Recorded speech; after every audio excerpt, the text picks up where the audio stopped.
offered at least 25 or more, correct? Yes or no? We have no sneak-ins, right? Nobody who thinks they've got 25, but they really got 22, right? Everyone's 25 or more? Yes. Alrighty. Tom Day. Is there Tom Day? Tom is here. Tom's right back. What's up, gang? Okie dokie. What's up, good morning. So we're going pretty good so far today, yes? Do all of you think that there's people that you should have had here that you didn't have here? Already. Right? And it's really interesting because a lot of times when you're here, you ring, oh, I should have brought this person, I should have brought this person, I should have brought this person. And every single person makes a big difference. I look at people now individually just as an agent, but I look at them as a potential 1,000. Every single agent that I ever meet, I look at them, are they 1,000? Is that going to be a new 1,000 leg for me? You know, and you just start looking at people and what their possibilities are, not necessarily what they're doing today. It makes a really big difference because now you're getting into the masses. You're starting to get really large. And some of my biggest teams, I will tell you this, I have 2 teams that have almost 1,000. One's over 1,000, and one's almost 1,000. 2 different ones.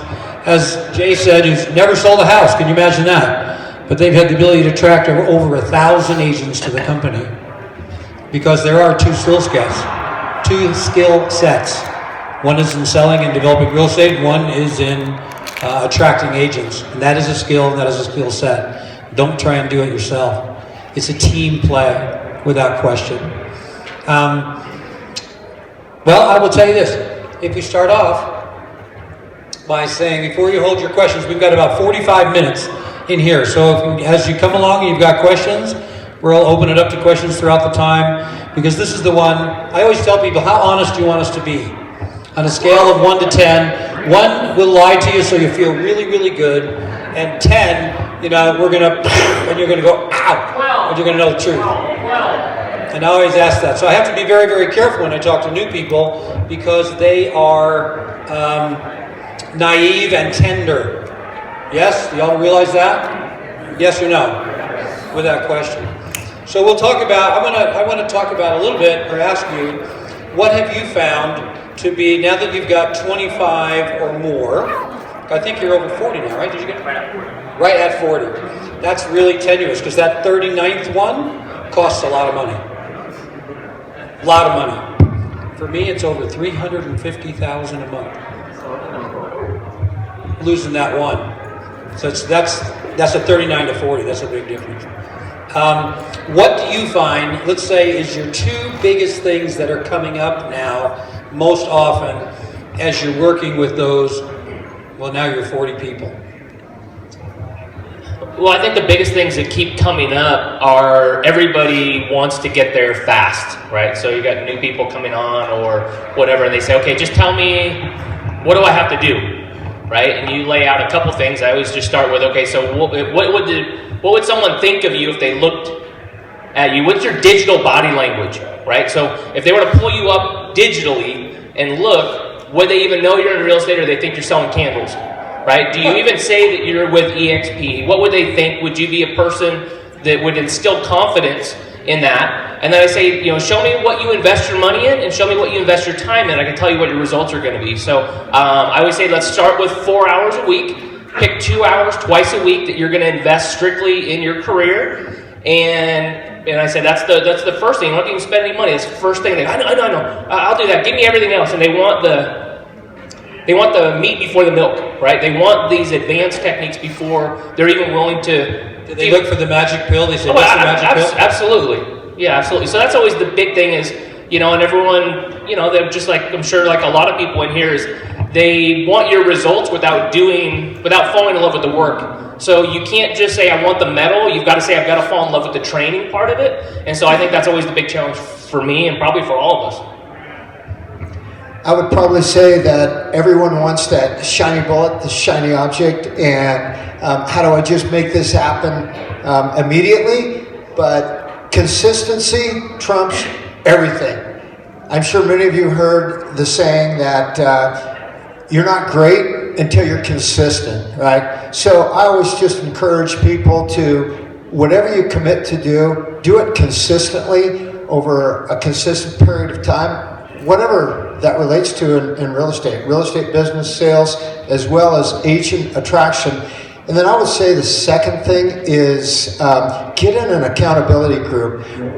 From the very beginning, Don Yoakum and myself and a couple of others, at the end of every day, we have a little contest where we text, how many new contacts, how many follow-ups, how many in your group, how many appointments set, how many appointments met.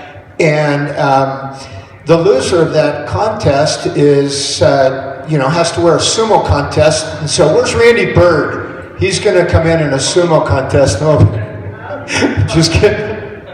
Make it fun, right? Yeah. Okay, I got another question for you. How do you keep your agents as you start getting over 25? Because that's a large group of people to talk with. Or you said you have 40. How many do you have? I don't know that we've met. 38. We met. You have 38 now. And what part of the country are you from? Roseville, California. Roseville, California. And you're from? Phoenix, Arizona. Phoenix, Arizona. And what would you say, or do you do to keep your people engaged? I've been pretty lucky. I'm part of some pretty big organizations where a few people that have, I just surround myself with better people than me. So, and try and encourage those people to plug into the best stuff. At first, so I've been in 19 months, and I really saw this as something I was I'm gonna have to redo. I watched all your videos. I'm like, okay, I'm gonna have to redo this video and redo these videos. And then you start looking at it and you go, okay, well, they're better than I am. And so you just really got to put your ego off to the side and say, okay, your videos are better, Brent's videos are better, Jay's videos are better. Like, everyone's got better stuff, so we just got to get rid of our ego and say, okay, let's just plug people in where there's better stuff. And so my job is just constantly trying to re-engage people back into other people's stuff and not have to recreate the wheel, because everyone that comes on, they think, I've got to create all this training stuff. You're like, no, you don't. It's already built. You're already coming into a built system if you'll just use it. One thing that we do is we have a weekly world meeting. So as opposed to, a weekly call where it's a conference call, hey, let's get into the world. Every Wednesday, 9 a.m., we're in the world, our entire organization. I can't say that everyone shows up. We're encouraging everyone to show up. But number one, it keeps everyone, keeps the momentum. And number two, gets everyone in the world, right? So it seems to work pretty well. I throw pool party and pizza parties once a month. That's good. Yeah, we have anywhere from 50 to 150 people show up at the pool parties. We're looking for, in just a local area, we always want to make sure that we're having fun, that we're the fun group. In fact, we have cornhole contests, those little bags you toss, which is really fun. They go way into that. No one wants to stop doing that. I mean, it's addictive. First time I ever played it, I thought it was the stupidest thing ever. Now I can't stop. It's like, okay. So how do we get an invite to this? I want to come. You have to know the secret password handshake. It won't ever happen. Oh, No, just kidding. Man. No, just kidding. Here's what I'm doing. I'm not at level 7. If I was higher up, I'd get an invite. I know, isn't it? And you got over 1,000 people. Really? Come on, what I would say pick to me you. up on the way up there. So yeah, Here's 1,490. Here's what I will tell you will happen to see in your future. Where do you see right now of your 7 levels? You got how many total on your team? 1,490. 1,490, and you got 40 people personally enrolled. Yeah. Which levels are growing the fastest? Typically, right now it's level 5 and 6. Right now, 5 and 6. Yeah. What would say percentage of all the people joining every month are coming on your 5th and 6th level? Right now, about 35%. About 35, 1/3. Of all your people About going a 5th, third 6th. of them right now. Yeah. How about yourself? I would say levels 2 and 3. Right now, how many people do you have I total? have 145 total. That's why. So Yeah, when we're you start moving on, like right now, my seventh level, I have about. I just start looking at it because it's a little different. Okay, I have 550 people to 1,000 joining my team every month. At least 550, right? What's the total? Or organization size? My whole organization, Yeah. a little over 18,000. My My level 7 is 9,000. 9,000. 9,000. He's got that secret password. No, we communicate with the people. You can if you get with people on your 7th level, Your leaders and the thing, you find out how many people they have, it's real quick and easy to do it, to add to find out. It doesn't take all that long. But right now, just in my first 7, I will tell you, this is your future coming down, but I have 50% of the people that are joining every month are my 7th level. 50%. So 250 agents a month are joining my 7th level. 25% of my people are joining on my 6th level. 75% of everybody I got coming in right now is on my 6th and 7th level. And that means the other 5 levels take up the last 25%. And in the beginning, when your team is relatively small, especially if you've gotten 25 really fast, then you're looking to help them. But I will tell you, I'm telling you a little bit in advance of what I'm going to talk about tomorrow. But I mean, to get those numbers, I had to personally enroll 87. And that's in 44 months. So it's 2 a month. It's nothing major, no big deal. My goal has always been to enroll 2 a month. Right? And remember what Jay said, if everyone enrolled 2 a month, where you'd have? I've lived by that. And I look for people who will just do 2 a month. No big deal, nothing big, 2 a month. Steady. Right? For that to be able to happen. And now it's just becoming immense. So if you want, I have realized that I have got to, now that I've got this 25 to 40, I've got 40, what did I say, 87 to join. I have 65 of those that are left. And I have 43 that are qualified. Right? So half of them that I put in are qualified, if you will. Right? And I realized if I'm going to have 20,000 on my first 7 levels, that's my goal for next year, 20,000, I need to put in front line. And I work heavily with the first, like you say, 2 or 3 levels in the beginning, because it doesn't matter what you do in time when your organization gets big enough. This is something you have to kind of let go to let them succeed, is that your biggest growth long term will be on your 6th, 7th, your 8th, your 9th, which in the beginning used to piss me off. A lot. But then I realized I finally got over it, because I realized those people that were coming in, like yourself, who comes in on level 7 or 8, and he's got 1,400 people, it's sort of like, that hurts. But it motivates everybody on 4, 5, and 6.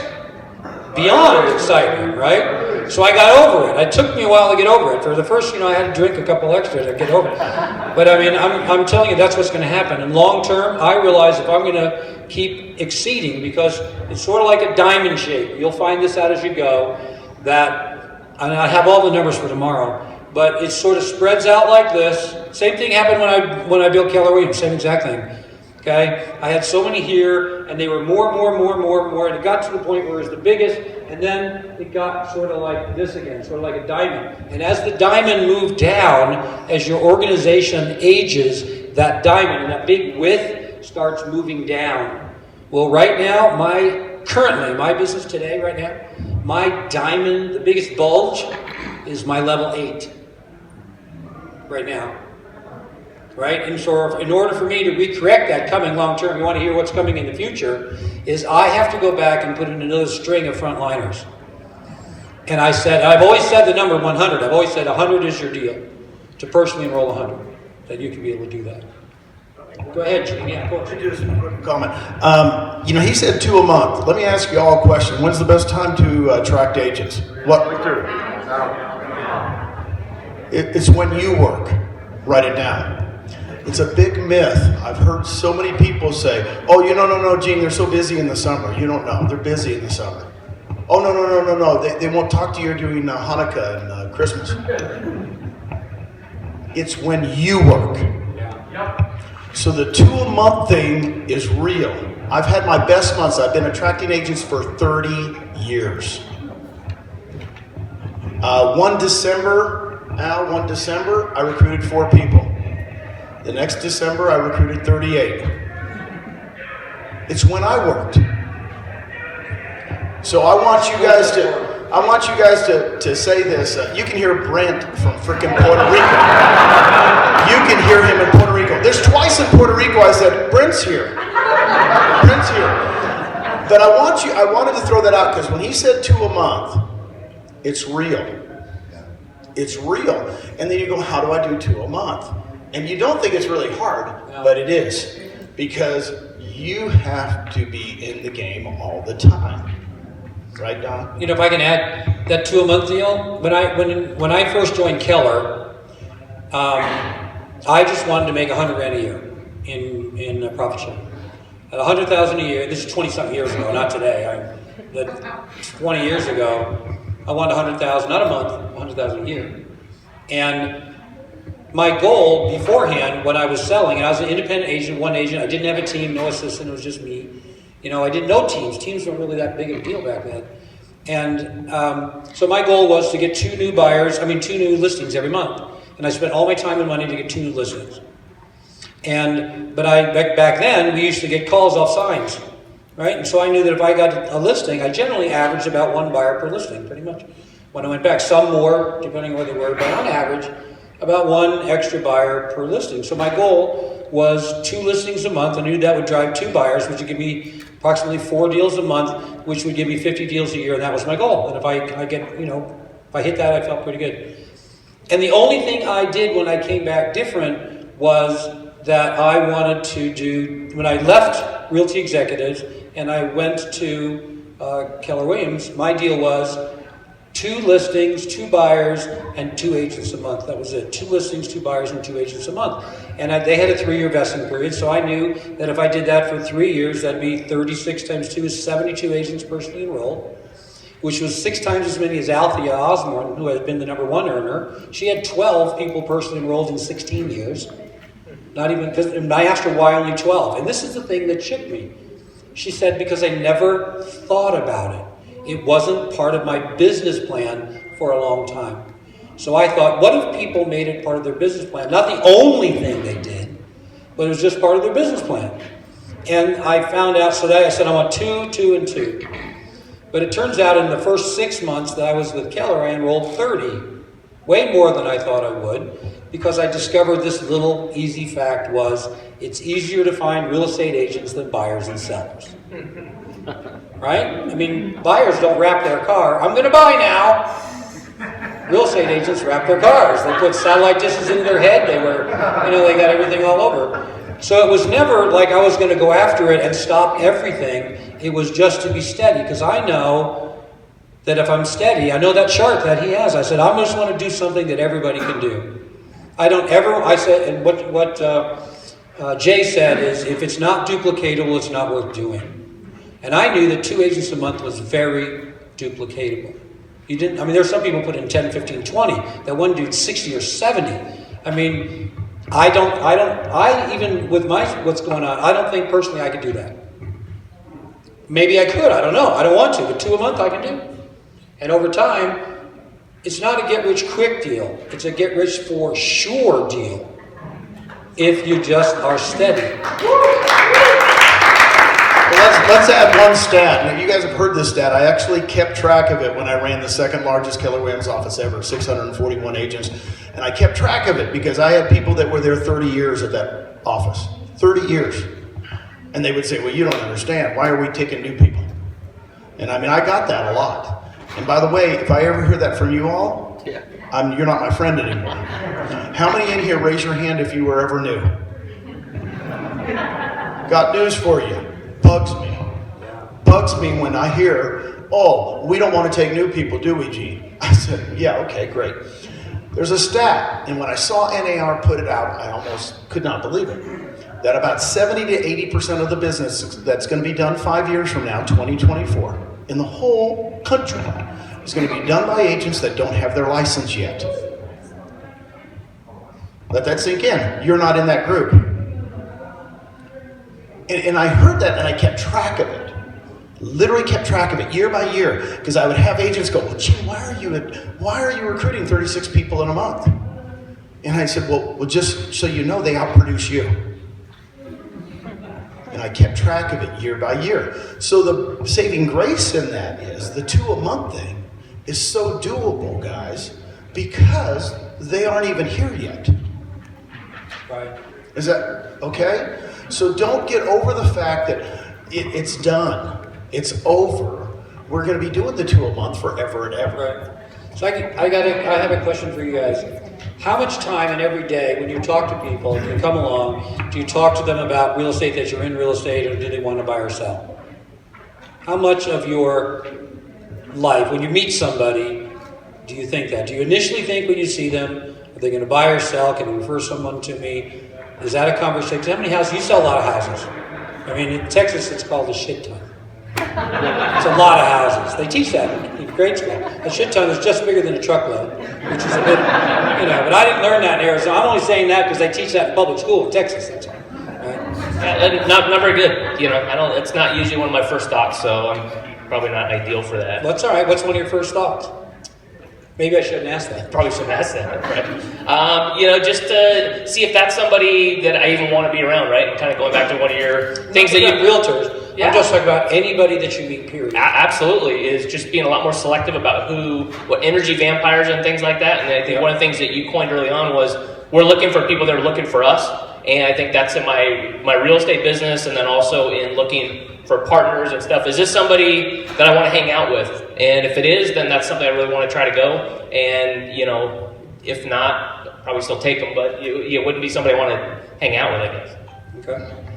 Yeah, so a lot of the people that I already do business with are some of the greatest resources to attract business, as well as, there's a certain amount of time that I spend every single day making calls and calling other agents, calling other realtors, inviting them to events. Last week, I had an iBuyer seminar, big event in my office, had 100 agents show up. It was pretty cool.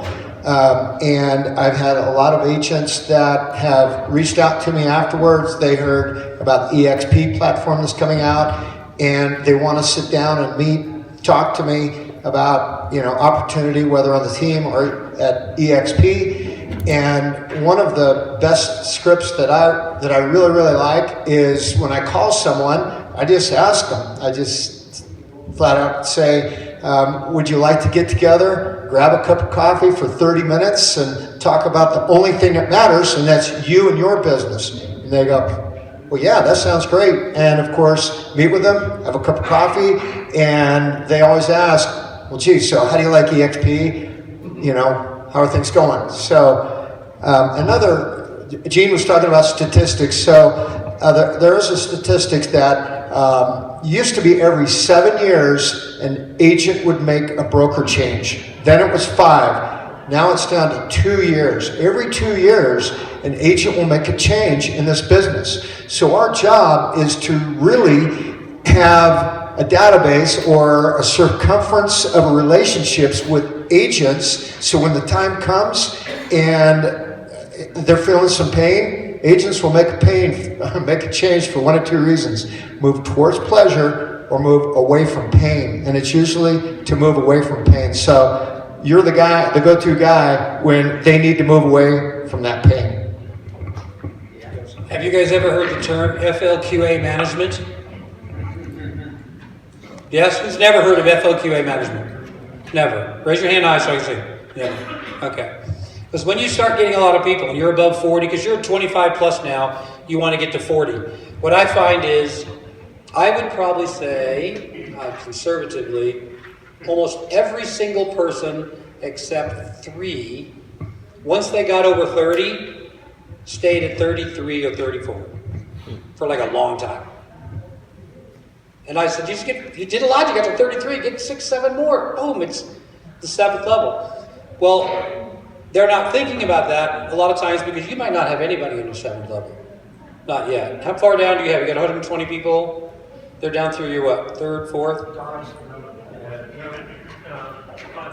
5 levels. So it doesn't matter today, but it goes like that fast.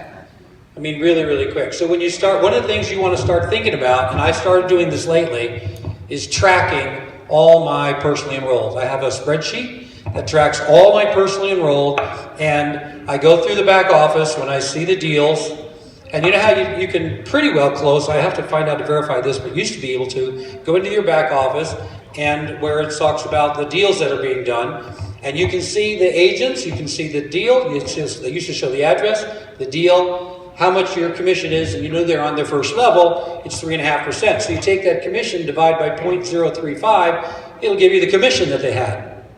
Right? You got that? It's a real simple thing. I would go to my spreadsheet, and if they had one deal, I would put what the commission was and the number one. So I knew they had X amount on this month.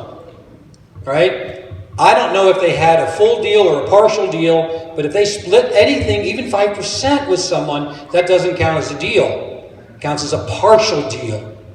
Right? And you've got to have 2 complete deals to count, or 5,000 in gross commission. Which one's easier to tell? The 5,000. I know right away. It's a no-brainer. If they have 0.6 of a deal, but the commission is over 5,000, they qualify.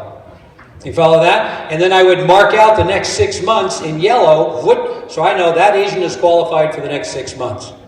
Right? And then I would do that all the way down so I can see, and I follow this yellow block of all the ones that are qualified and when they had their last deal. So I can talk to them to see, wow, someone hasn't had a deal for 4 months, they're going to drop off in 2 months. They're not going to count for me anymore unless they have a closing. So I'm going to call up, and if I haven't talked to him or spoke to him, then I'm going to say, what's up? What's happening? Or I'm going to invite him to dinner. I'm going to invite him to a picnic, a party, whatever. I said, are you not having fun anymore? Are you not selling? What's up? Is something going on? You used to sell a lot. Well, here's what I found. When you start getting really, really good, that once your people start making $25,000 to $30,000 a month in revenue share, they almost stop selling houses. In fact, they disappear for a month or 2. I'm serious, it's a problem. So it's like, okay, I can help them be successful, but not too successful, because I'm gonna, right? So I track them to find out where they are. No kidding. And it's not that I don't want them to. I just got to be able to be aware. So I'm always looking. Oh wow, in 3 months I'm going to need 4 more. I better go find 4 more people to double check. Do you understand that? To follow that through. So I've got this constantly moving chart, and I'm tracking where they are. And then I send them little love notes. Congratulations on the closing you had. Just touch base with them. All that kind of stuff, if that makes sense. And I start following it, because when you've got 80-something people you're following, it's difficult to keep up with 80 people, I will tell you that. Hey, why don't we open it up for questions? Sure. This is a good group, and just anything you guys want to know? I like the question, because it's a mastermind, Sean. So has there been any discussion about long term, when someone gets to that point, and 25,000, more for the next few years?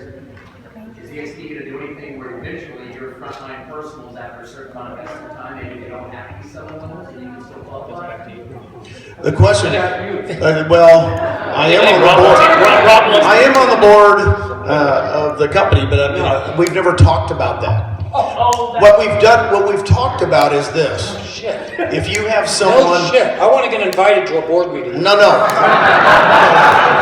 If we're... Really? Well, sorry. Let me finish. All right. You know what? When you put him in that shirt, this is what happens. Fun shirt. He did used to land on aircraft carriers, a little crazy. Okay, here's what I'm going to tell you, that eventually I have Jen Flicken as my first level. Okay? She's really bad at selling real estate. So I've never gotten credit for Jen. That's not fair. And that's not real. I don't think that's right? So we're setting up, we have been talking, Rob and I have been talking with Glenn to set up something like, let's say you maybe have, we don't know what the number is, it will be a number, it doesn't matter, like let's say, in the area of 10 personals and 200 on your team, they should count as a call. So like all those people that walked up today, they have over 10 with 200, I mean those are our leaders, those are the people driving the company. And quite honestly, if they're making, like you are Sean, we should get credit for you. Right? Yeah. So the answer is, it's not like people, here's what people don't understand, and Glenn and I had this conversation, Rob and I, a couple years ago, because when he realized that Rob and I were starting to make 60, 70, 80,000 a month, this is a couple years ago. I think a lot worse. I know, but a lot of people thought we would go away. Well, Pat Hayes is going to go away once he starts making 100,000 a month. They don't understand drivers, do you? We don't go away. No. When it's going well, what do? We're like the Rolling Stones. We're like the Rolling Stones. We never have an ending tour. We just keep going. Right? It's kind of like the last tour of Rob and Gene. And then we're up on stage again. because what drives us is to help people. What drives us is to succeed. And so we're not going away. It's just the fact that you don't have to sell real estate anymore. We should be able to credit you as an FLQA. Right. Yeah. So we're having discussions about What? State brokers, if you brought state brokers to open up a state, you don't get credit now. If those brokers Those, we don't get, the other thing we're working on, thank you. So, you know, I know who you are. She's been with the company a long time. The two things we're working on is like a Gen Flick and staff. Because I've gotten a lot of good people to become staff members here. You guys know who they are. And they gave up their sales to be what? staff. A staff. So we're just asking for those two things. If we can get credit for staff, because come on guys, they don't have time to attract people. They don't have time to sell homes. They shouldn't, right? So those are the two things we're working on. Thank you for bringing that up. So just to be silly, but if you had 100 FLQAs, we wouldn't be having this conversation. Yeah, if you had 100 FLQAs, you would never stop though. Attrition is real life in real estate. I've been tracking it forever. Okay, I ran the largest Keller Williams office at 640 agents. Guess what their attrition is at Keller Williams? 38% a year. Take 640 times 38%. That's what that office lost every year. And everybody at my staff would go, you mean we have to recruit 185 people to break even? I go, yes. And they'd go, holy moly. Well, that's no different than Rob's going to have to do. That's why we think, in other words, we always think, I've attracted 84. I looked at my numbers, and I have attracted 84, and I have 64 left in 4 years. 4 years and 3 months. So 84 to 64, 20 have left. That's 5 a year. It's not bad. Just so you know that's not bad numbers. Not at all. FLQA is 48 for me. You know, here's another thing I'll tell you just real quick. When you start getting a large organization, as you're saying, you're going to have attrition, right? Use your mic, use your mic. Oh, sorry. It's okay. Yeah. You're going to have attrition. So I've had something like 13,000 or 14,000 join overall. I've got 9,000 in my 7 levels. I'm not counting the whole group. I'm just saying, in the first 7. About 13,000 something join and 9,000 stay. So I've lost about 4,000. Right? If you take a percentage of how many that is, it's about a third. Right? If you take a third, and I've been in 3.5 years, divide the number by 3.5 years, you get about 8.7% a year. Attrition. That's not bad. The old red company has got a 30% attrition. 38% attrition. So I've got an 8.7% attrition. People say, well, people are leaving. Yeah, but I'm like 1/3 the amount of others. I think what we've got is pretty darn good that's only, that amount of attrition. You will have that, just get used to it, and keep getting. You won't have attrition in the beginning if you're going fast and quick, right, because they're going to give you a chance. If you get a really good producer from another company, they just burn the bridges a little bit here, right? And they're going to wait a couple years, right? I'm just telling you, you get really good. I hardly had any attrition that first year. I mean, if I looked at that first year, it was like hardly nothing. Now, here's the other thing. Engineers. I have buddies that work at Dell Computers and Texas Instruments. I have buddies that have 5,000 engineers working for them. And I said, what's your attrition? They go 30% a year. These are engineers. And you go, really? They think real estate's bad. You guys are thinking attrition's bad. It is not. It's just what happens. Some people should not be selling real estate.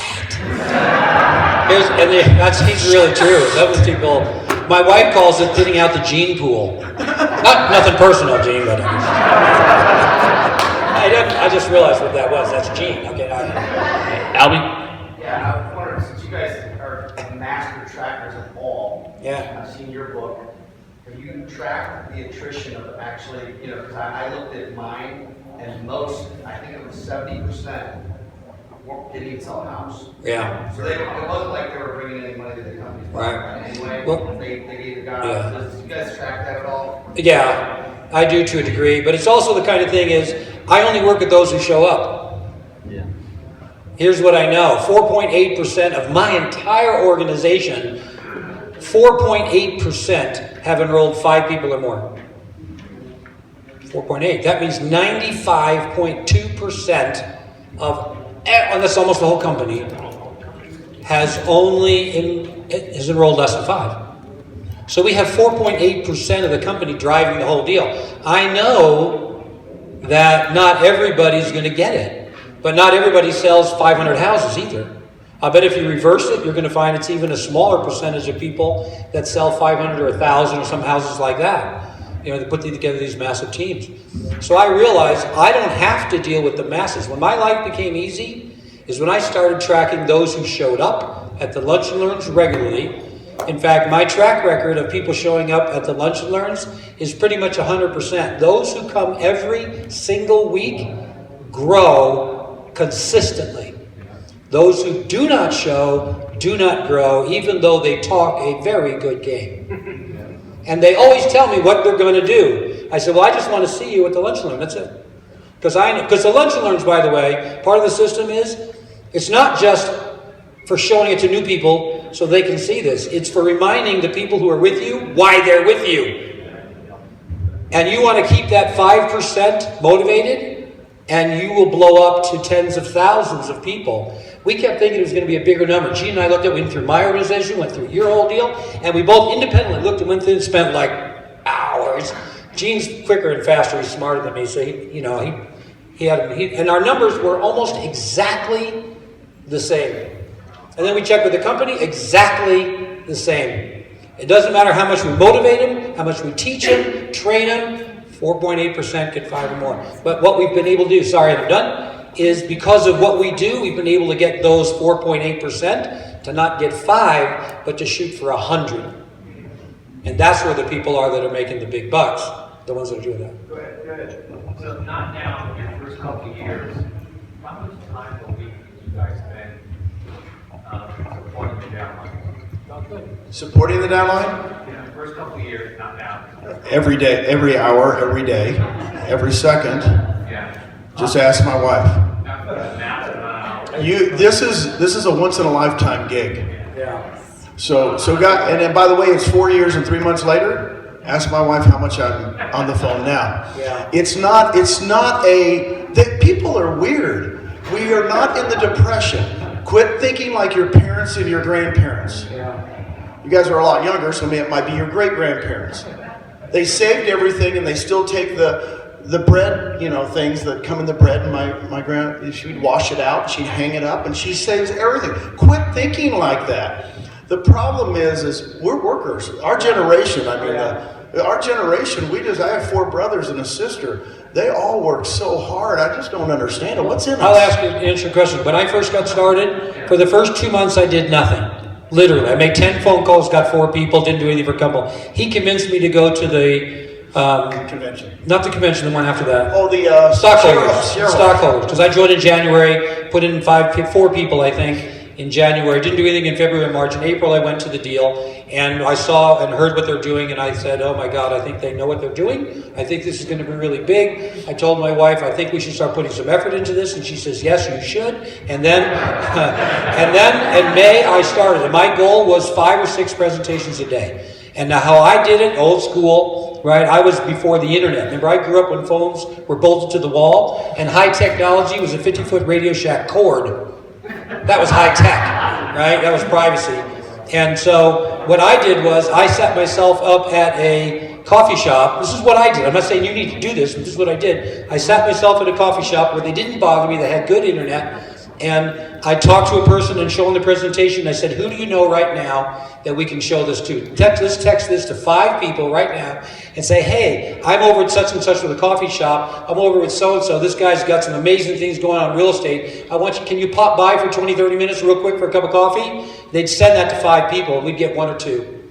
And I'd show it to them. I'd say them the same thing and see, do you have time right now? They'd send it off, and we'd do it again, and we'd do it again, and do it again. And my goal was to get 6. I did that for 2 months, nearly died. Then I met Brent Gove and learned how to do webinars because he wanted me to do the same thing for him in California, and I was in Texas. Not going to happen. And all of a sudden, when I started doing lunch and learns, my life became easy. Because what I did was I developed a core, I worked my butt off to get a core of people in that one city who would commit to once a week showing up and bringing someone, and that they would show up whether they brought anyone or not. And I remember, Tina, when you and I started that one in Dallas, we thought forever we'd be the only people ever came. We thought one of us should invite someone. Eventually, someone's going to come. Well, here's what we're going to say, Robbie. And then my work week, sorry, I'm done. My work week went from unlimited number to about 4 hours a week, and that was it. Well, here's the thing. You're going to work as hard as you want to work. Yeah. Right. And everybody has a definition of work. How hard do you work? I love real estate. I'm thinking about real estate for 35 years. I never stop thinking about it. I read all the stupid articles. You know, I'm one of those goofy guys that actually looks at the stuff and reads it. This is my game. And I don't want anybody to bring anything up that I don't know. Now, here's the thing. Our time is up. What do you think? Did the panel do it? One more question? Wait, we got to go. We want 2 more, 5 more questions? How much time do we got? Don, hurry up, quick. What's that? Number one recruiting source. Go ahead real quick. Number 1 is agents that have transactions with. Facebook Live. There you go. You guys, we got to go. My number 1 location for recruiting is wine clubs. I do wine clubs, meet people, and they want to know. That's where I meet them.